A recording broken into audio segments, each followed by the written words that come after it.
Sheet भी हट चुकी है एडमिशन ऑफ पार्टनर्स में से, ठीक है।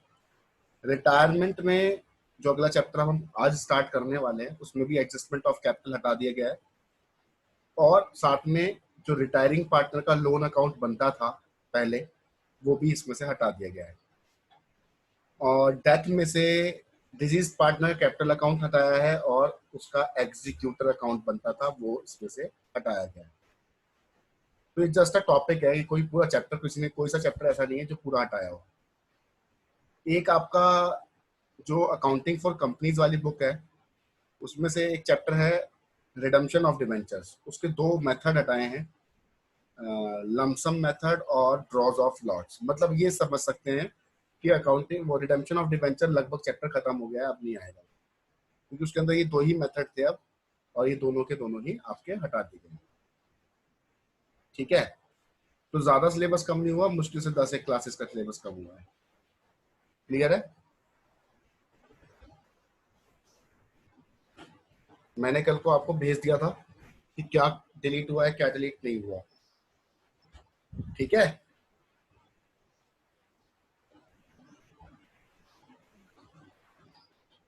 बात समझ में आ रही है या नहीं आ रही?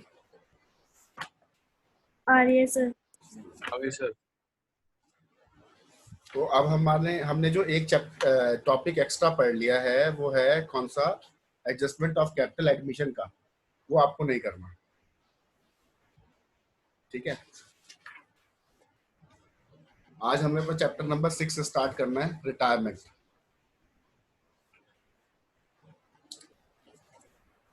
रिटायरमेंट का मतलब क्या होता है? What is the meaning of retirement?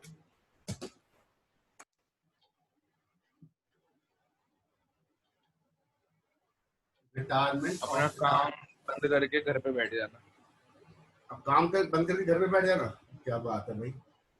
मतलब रिटायर हो जाना सर, अब और नहीं करना काम। सोल प्रोप्राइटरशिप फर्म में होता है काम बंद करके अपने घर बैठ जाना।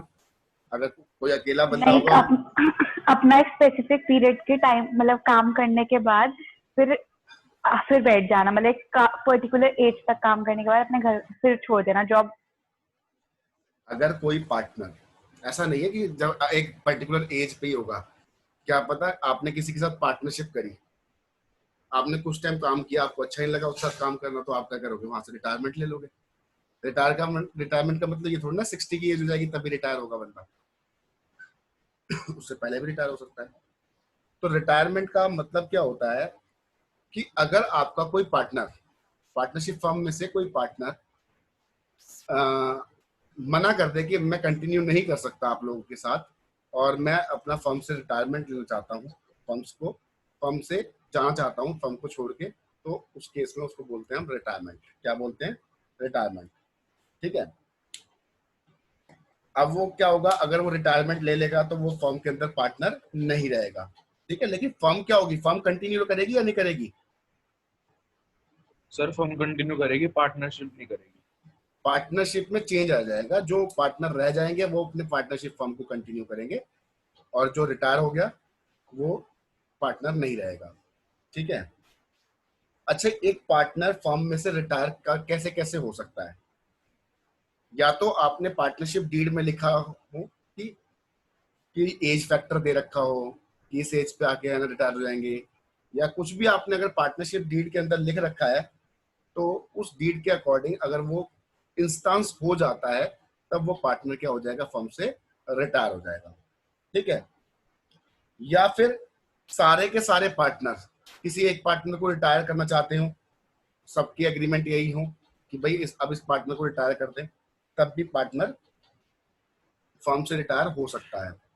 तीसरा क्या है, अगर कोई पार्टनर चाहता है अपनी मर्जी से कि मैं फर्म छोड़ दूं, तो वो क्या करेगा, एक रिटर्न नोटिस देगा फर्म को छोड़ने का और वो अपनी मर्जी से फर्म से रिटायर हो सकता है, ठीक है। आप लोगों के पास बुक है सबके पास? Yes sir. तो आप जरा पेज नंबर 6.1 पे आइएगा।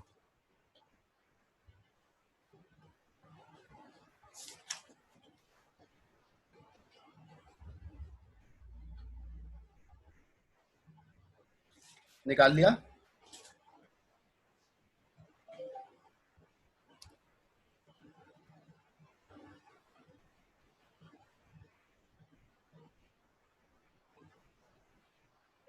सर आ गए। ठीक है, देखो सबसे पहले मीनिंग में क्या लिखा है,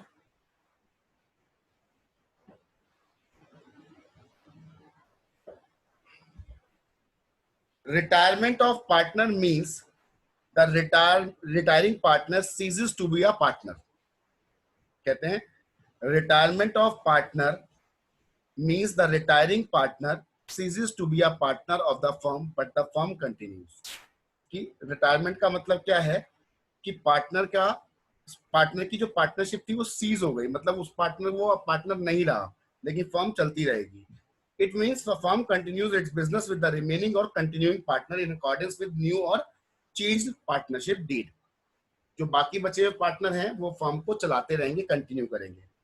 अब पार्टनर में retire from the firm if there is an agreement to that effect, मतलब जो पार्टनरशिप डीड में लिखा हो उसके अकॉर्डिंग।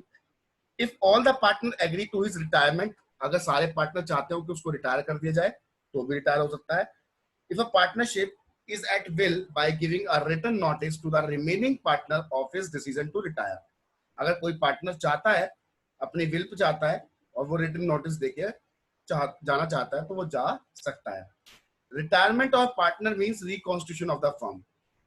रिटायरमेंट से भी फर्म का क्या होता है, रिकॉन्स्टिट्यूशन होता है। मैं आपको पहले ही बता चुका हूँ, रिकॉन्स्टिट्यूशन कब कब होता है जरा बताना मुझे।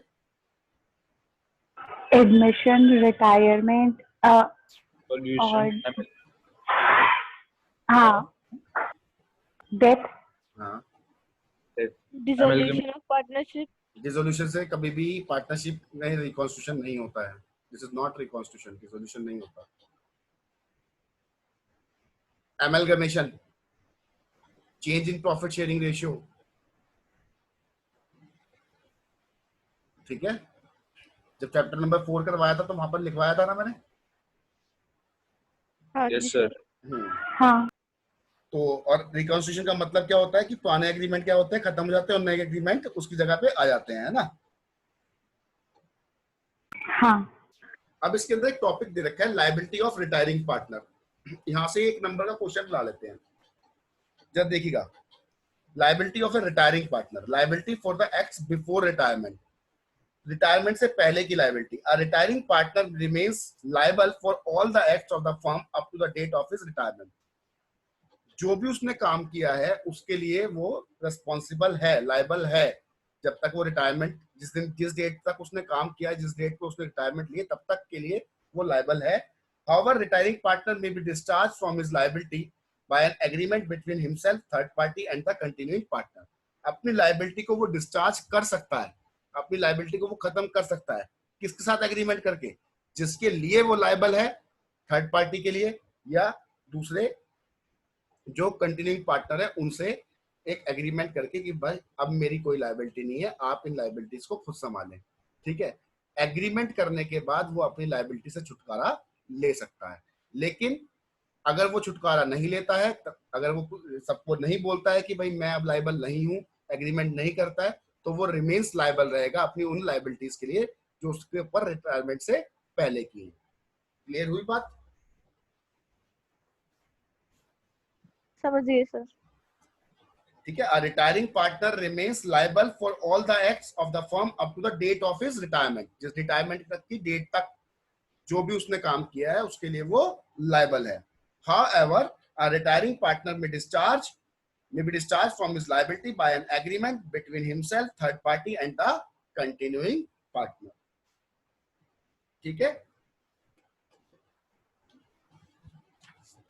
Liability for the acts after retirement. A retiring partner also continues to be liable to third party for the acts of the firm even after his retirement until a public notice of his retirement is given। देखो, retirement के बाद बाकी बचे हुए continuing partner जो काम कर रहे हैं उसकी वजह से, आपको पता होगा जब वहां पर कहा था फर्स्ट चैप्टर के अंदर कि सारे, कोई भी एक डिसीजन लेता है तो रेस्पॉन्सिबल सारे पार्टनर्स होते हैं, ऐसा था ना, वहां पर लिखा हुआ था, वहां पर मैंने आपको बताया था, ठीक है। अगर रिटायरिंग पार्टनर पब्लिक नोटिस नहीं देता कि मैं इस फर्म से रिटायर हो चुका हूं, तो वो भी उन लायबिलिटीज के लिए लायबल हो जाएगा जो उसके रिटायरमेंट के बाद हुई हैं। अगर रिटायरमेंट के बाद उसको सारी लाइबिलिटी से छुटकारा चाहिए, आफ्टर वाली और बिफोर वाली, तो उसको एक पब्लिक नोटिस इशू करना पड़ेगा कि मैंने इस फर्म से रिटायरमेंट ले लिया है। बात समझ में आई या नहीं आई?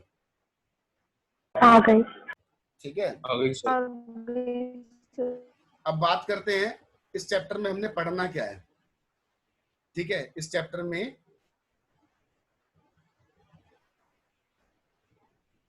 हमने पढ़ना क्या है। हमने इस चैप्टर में भी वही टॉपिक कवर करने हैं जो हम और चैप्टरों में करके आए हैं। जैसे कि पहला टॉपिक है, कैलकुलेशन ऑफ, इसको आप लिख लीजिएगा साथ साथ ही मेरे, topics to be covered.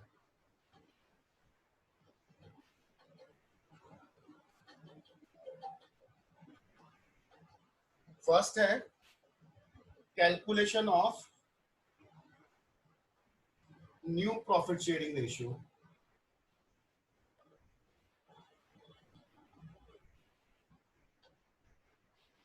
And gaining ratio. ठीक है, सेकंड वही है एडजस्टमेंट ऑफ गुडविल। इसका एडजस्टमेंट ऑफ गुडविल बहुत इजी है। इसका एडजस्टमेंट ऑफ गुडविल एक ही टॉपिक है, छोटा सा टॉपिक है।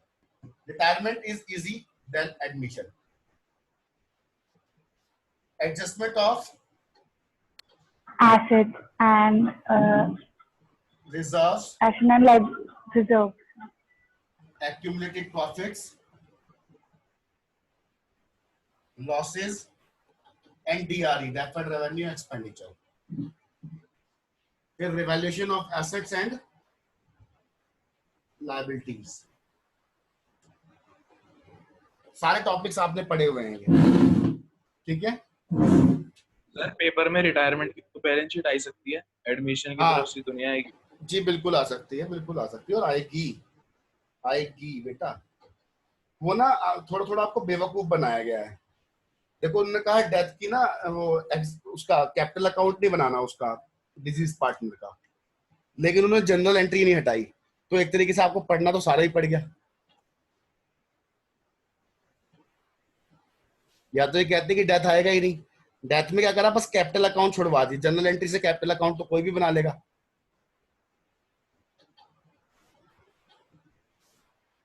बस एक तरीके से देखा जाए तो पार्टनरशिप में से एडजस्टमेंट ऑफ कैपिटल हटाया और कुछ नहीं हटा।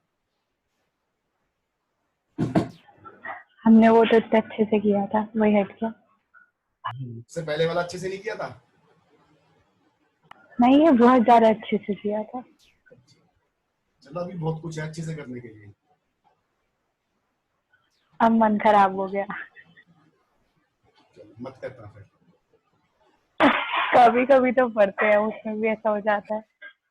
Computation of amount due to retiring partner, ये तो शुक्र मानो जो पहले कर रखा है उसमें से कुछ नहीं हटा। कंप्यूटेशन ऑफ फिर से अमाउंट, रोने लग जाते हैं।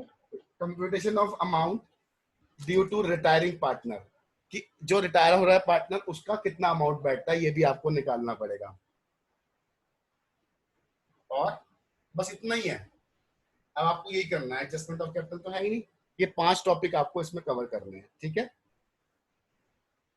क्लियर है? Yes sir. तो आप अपना कॉन्सेप्ट नंबर 1 डालिएगा।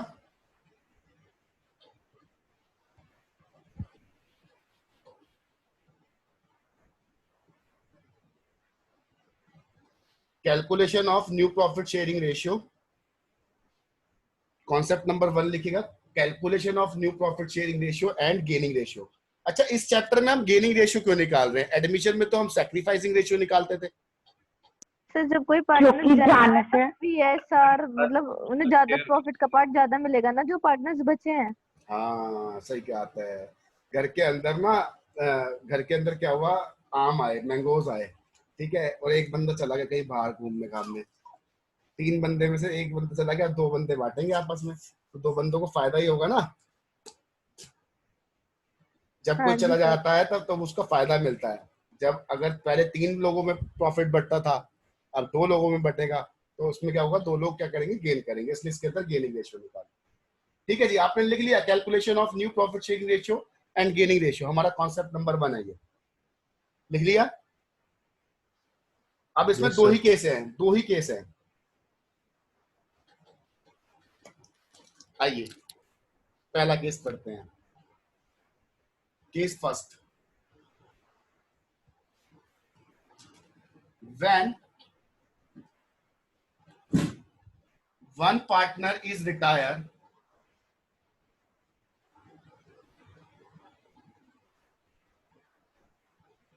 from firm but his share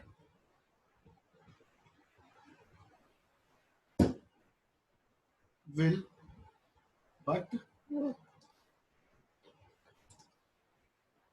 the sharing of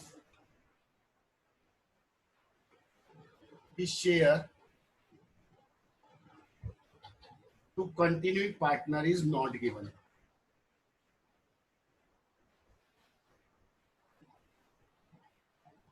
इसका मतलब क्या है? इसका मतलब है कि कोई पार्टनर चला गया लेकिन उसका शेयर कंटिन्यूइंग पार्टनर कैसे बांट रहे हैं ये क्वेश्चन के अंदर कुछ भी नहीं लिखा हुआ। ठीक है, बस ये लिखा हुआ है कि ए रिटायर हो गया, बी रिटायर हो गया, तो उस केस के अंदर आपको ये नहीं बता रखा कि ए का जो शेयर था वो कंटिन्यूइंग पार्टनर आपस में किस रेशियो में अंदर ले रहे हैं।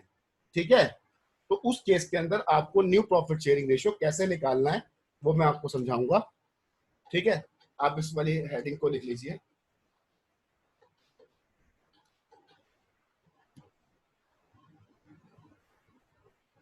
Retirement is so much easy.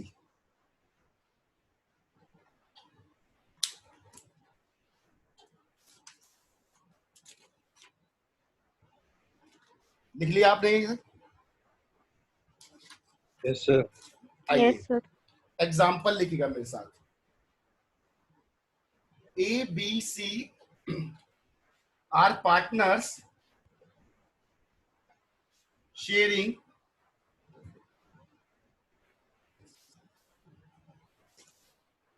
profit and losses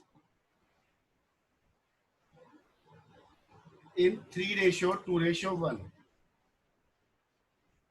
ठीक है, calculate new profit sharing ratio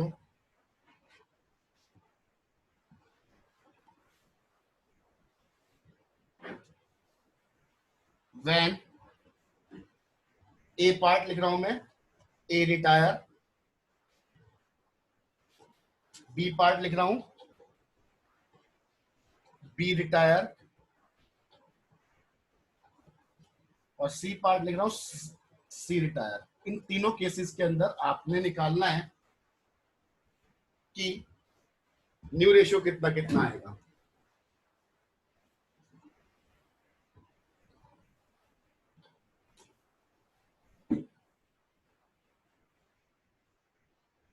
ABC 3 partner हैं जिनका प्रॉफिट और लॉस को बांटने का जो रेशियो था वो कितना था, 3:1 था।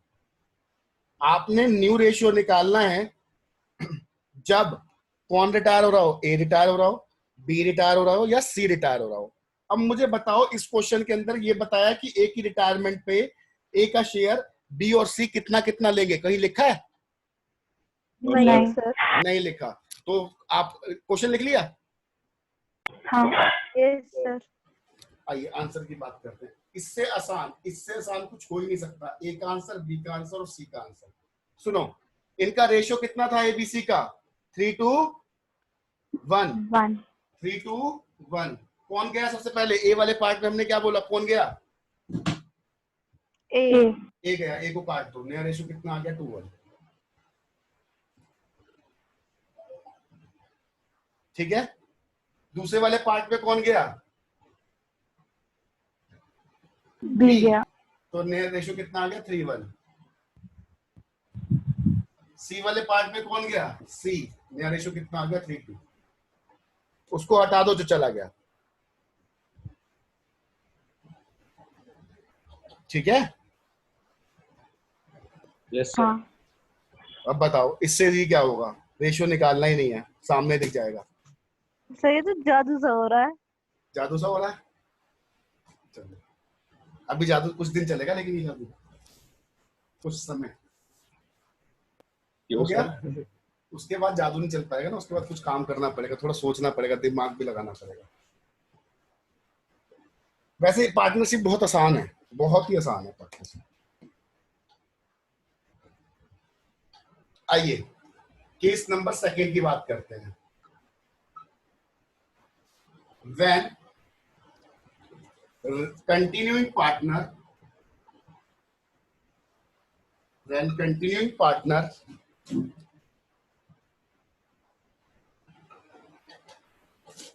takes share of retiring partner in agreed ratio, in agreed ratio मतलब अब की बार आपको बताया जाएगा कि जो कंटिन्यूइंग पार्टनर हैं वो रिटायरिंग पार्टनर का हिस्सा किस रेशियो में ले रहे हैं। बात समझ में आ रही है? Yes sir. तो इसके लिए भी एक एग्जांपल करते हैं, उससे बेहतर समझ में आएगा। आपके तीन पार्टनर हैं एक्स वाई और जेड, जिनका profit sharing ratio suppose that 5:3:2 है। कितना है? 5:3:2। सपोज दैट कौन रिटायर हुआ? वाई रिटायर हुआ। ठीक है। X and Z takes Y share in, ले लो इक्वली कर दूं 1:1। चलो 1:1 नहीं करूंगा, इन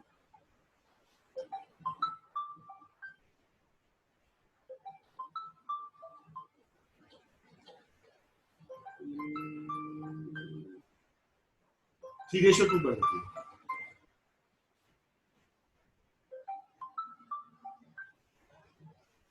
हेलो,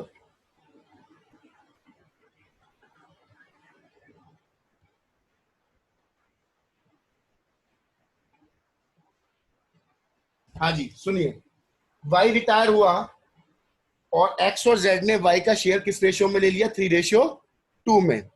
अब आपको निकालना है एक्स टेक्स वाई शेयर। देखो वाई का शेयर कितना था? 3/10 था।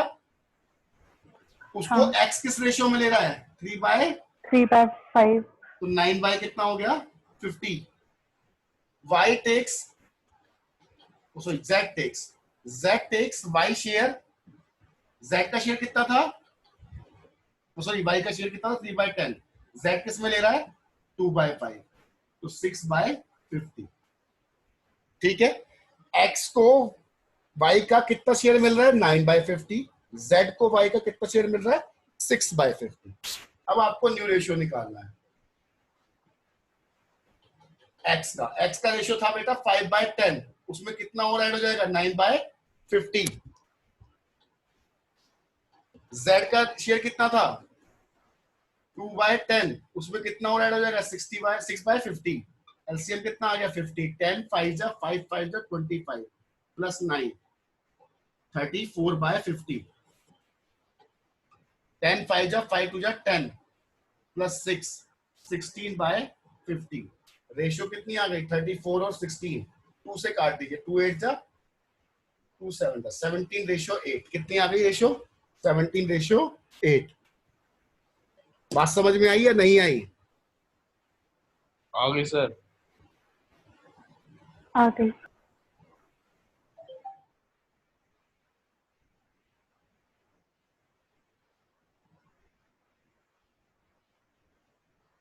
ठीक है। इसके बाद बस यही दो टॉपिक है इसके अंदर, calculation of new profit sharing ratio में।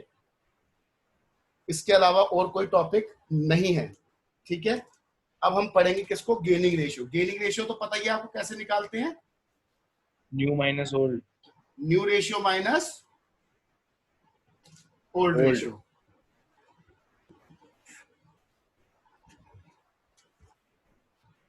बस जी बस, पहला कंसेप्ट खत्म।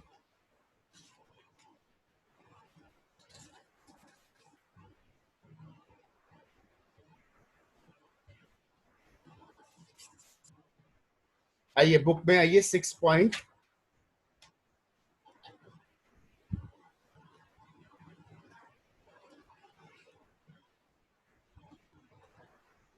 आप अपने स्कूल के टीचर से एक चीज कंफर्म करिएगा, जो भी टीचर आपको पढ़ाते हो, कि जो डेथ है उस डेथ के टॉपिक में क्या क्या कवर करना है। अभी टीचर्स भी कंफ्यूज हैं क्या कवर करना है क्या नहीं कवर करना, तो एक बार आप भी कंफर्म करिएगा कि वो लोग क्या क्या कवर कर रहे हैं। ठीक सर है, हमारे सर भी यही कह रहे थे कि मतलब जनरल एंट्री करनी पड़ेगी और जनरल एंट्री के लिए जो कटवाया वो भी सीखना पड़ेगा। हाँ मतलब मेरा तो ये अपने, मैं तो अपने आप सोच के बोला था ऐसा, लेकिन अभी मैंने किसी बड़ी अथॉरिटी से कंफर्म नहीं करा। कंफर्म करता मैं आज या कल मैं कंफर्म करूंगा। ठीक है, लेकिन मेरे हिसाब से जब उन्होंने सिर्फ कैपिटल अकाउंट और वो हटाया है तो जनरल एंट्री पढ़नी पड़ेगी। आइए 6.54, page number 6.54।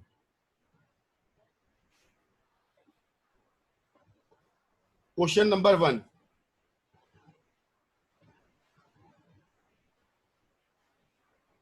A, B, and C were partners sharing profit in the ratio 1/2, 2/5, or 1/10.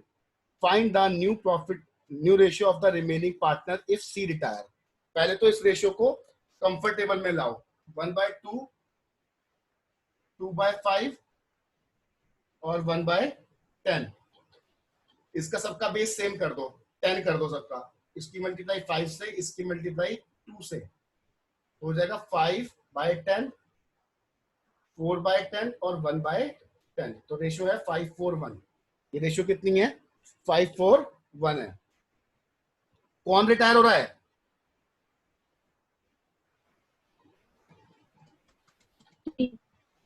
सी के रिटायरमेंट पे नया रेशियो कितना आएगा? कुछ नहीं बोला क्वेश्चन ने।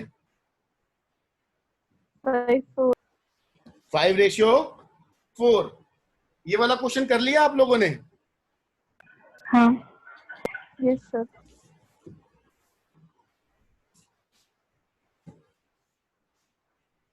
सुनो, सी रिटायर हुआ है तो नया रेशियो कितना आ गया? 5:4।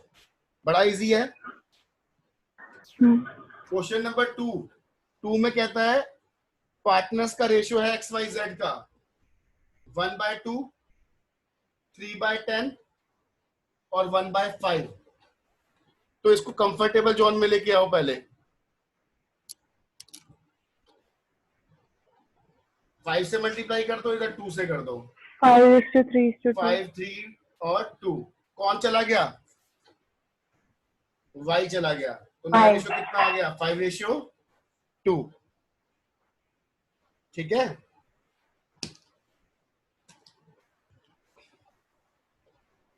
from the following particulars, question number 3, calculate new profit sharing ratio of the partners. A, Shiv, Mohan and Hari were partners in a firm sharing profit in the ratio 5:4. Mohan retired and his shares was divided equally between Shiv and Hari. कहते हैं Shiv, Mohan, Hari 3 partner हैं जिनका profit sharing ratio कितना है? 5:4 है। Mohan retire हुआ और उसका शेयर किसने डिवाइड कर लिया? शिव और हरि ने इक्वली डिवाइड कर लिया। देखो एक बार question number 3। Shiv takes Mohan share. कितना शेयर लिया है शिव ने? मोहन का शेयर कितना था?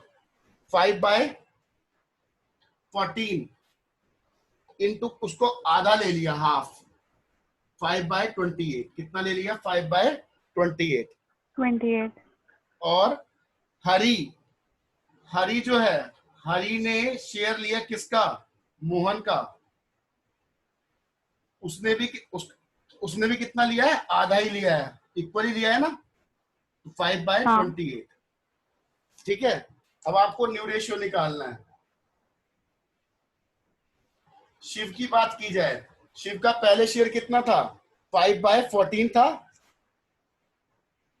अब उसके अंदर उसको 5/28 और मिल गया। 28 एलसीएम 14 टू जा 5 टू जा 10 प्लस 5 15/28। और बात की जाए हरी की, हरी का पहले शेयर कितना था 4/14, 5/28 और मिल गया।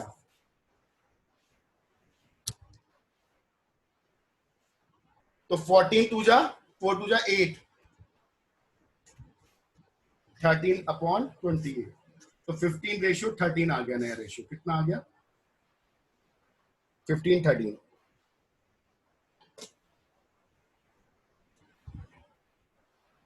कोई दिक्कत? नहीं। No sir.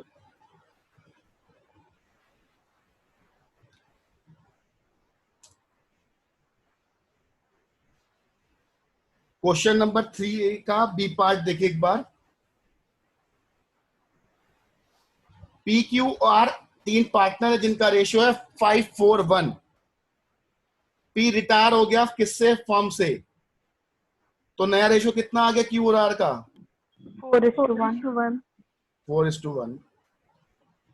फोर्थ क्वेश्चन देखिएगा, आर एस एंड एम कभी भी रिटायरमेंट से वो क्वेश्चन नहीं देते इसका रेशियो का, वो देते किस में से, एडमिशन में से।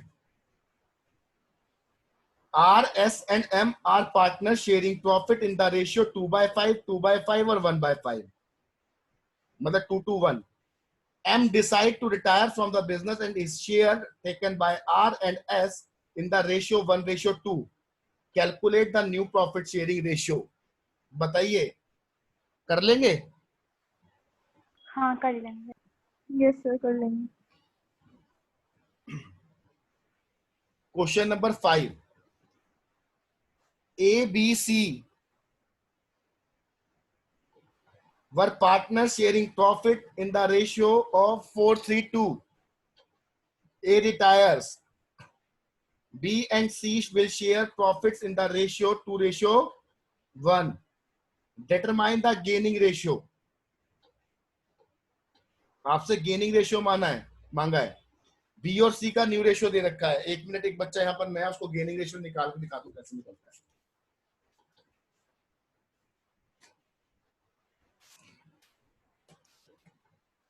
क्वेश्चन नंबर 5 में ए बी सी का ओल्ड रेशियो कितना है 4:3:2 और न्यू रेशियो कितना है बी और सी का 2:1। ये न्यू है, ये ओल्ड है। आपको निकालना है गेनिंग रेशियो। गेनिंग रेशियो का फॉर्मूला होता है new minus old.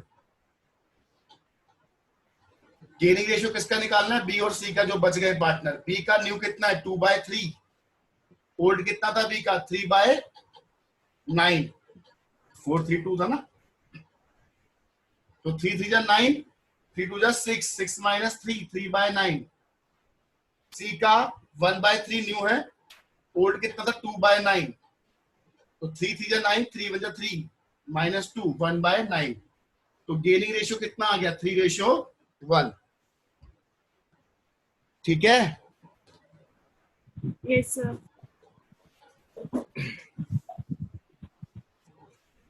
Question number 6, WXYZ partner हैं जिनका रेशियो है 1/3, 1/6, 1/3 और 1/6।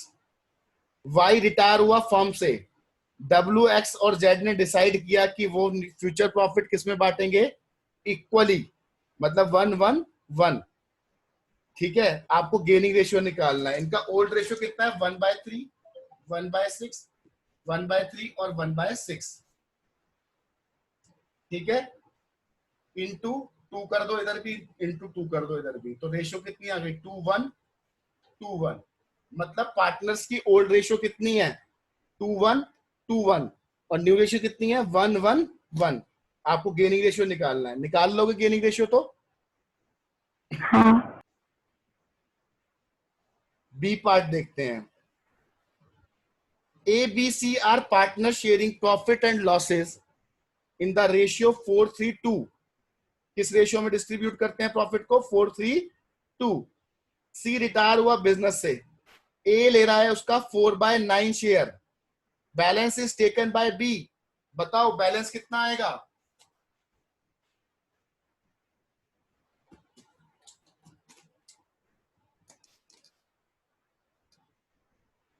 सुनो, कौन रिटायर हो रहा है बेटा? सी। सी का शेयर कितना है जो रिटायर हो रहा है? 2/9। कहते हैं ए जो है इसका शेयर ले रहा है, ए टेक्स शेयर ऑफ सी। कितना शेयर ले रहा है इसका? 4/9, मतलब 2/9 का 4/9, 8/81। तो 4/9 अगर ये ले रहा है तो बाकी बचा हुआ कौन ले रहा होगा? बी। बी। तो बी इसके शेयर का कितना ले रहा होगा? जब मान लीजिए टोटल शेयर 1 है, उसमें से 4/9 कौन ले रहा है? ए। तो बचा कितना? 6/9। 5/9। सॉरी 5/9 नहीं 5/9। तो 5/9 कौन ले रहा होगा? बी। 10/81। अब आपको न्यू रेशियो निकालना है। ए का शेयर पहले कितना था? 4/9, उसमें 8/81 और जुड़ गया। बी का शेयर पहले कितना था? 3/9, उसमें 10/81 और ऐड हो गया। 9 जा 9 4 जा 36 प्लस 8 44/81। 9 जा 9 3 जा 27 प्लस 10 37 प्लस 81। 44 रेशियो 37 आ गया नया रेशियो।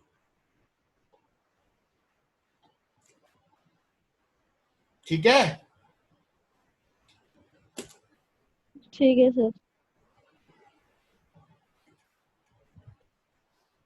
3 पार्टनर है, कुमार, लक्ष्य, मनोज, नरेश। प्रॉफिट को डिस्ट्रीब्यूट करते हैं 3-1 में। कुमार फर्म से हो गया रिटायर, उसका शेयर कौन ले रहा है? लक्ष्य और मनोज ले रहे हैं। किस रेशियो में ले रहे हैं? 3:2 में। आपने न्यू रेशियो निकालना है और गेनिंग रेशियो। गेनिंग रेशियो तो 3:2 ही आ जाएगा बेटा, निकाल लोगे? हाँ। सुनो सुनो, निकाल लेंगे। इसमें 4 पार्टनर है और एक रिटायर हो रहा है और उसका शेयर सिर्फ 2 पार्टनर ले रहे हैं, मतलब एक पार्टनर का पुराना वाला शेयर ही रहेगा। कुमार रिटायर हो रहा है, उसका शेयर लक्ष्य और मनोज ले रहे हैं, नरेश नहीं ले रहा। नरेश का शेयर पुराने वाला ही रहेगा 4/10। ठीक है? बात समझ में आ रही है या नहीं आ रही? आ रही है सर। सिर्फ उस गेन कौन कर रहा है? लक्ष्य और मनोज।